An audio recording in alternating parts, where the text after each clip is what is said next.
I feel that there is no, from what I can gather as a doctor, real scientific evidence that closing the pubs actually at 10 o'clock is making or is going to make a significant difference. As the government faces mounting pressure from the hospitality sector and members of the public, should the 10pm curfew stay in place? I think as far as the 10 o'clock closing is concerned, the proof of the pudding is in the eating. If we look at outcomes, all we need to do is to be looking at the news, the coverage on television, etc., as this has actually been brought in, with people actually coming together, the actual social distancing isn't there, and so forth. And I think that when we put common sense into the equation, most people seeing what has actually happened over the last 2 or 3 days will say, look, this is actually making it worse.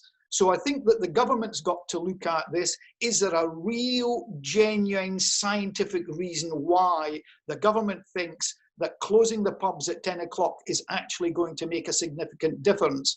From what I can see, and I think from what the majority of people can see, it unfortunately, if it's done with good intent, the good intent isn't making it such that it's making a significant difference, and very unfortunately would seem to be making it worse. Although many have criticised new restrictions put in place by the government, the Prime Minister has stood firm. Boris Johnson called for unity across the UK as the coronavirus pandemic continues to cause chaos. I want to thank everyone for the fantastic national effort that we are seeing and continuing to see.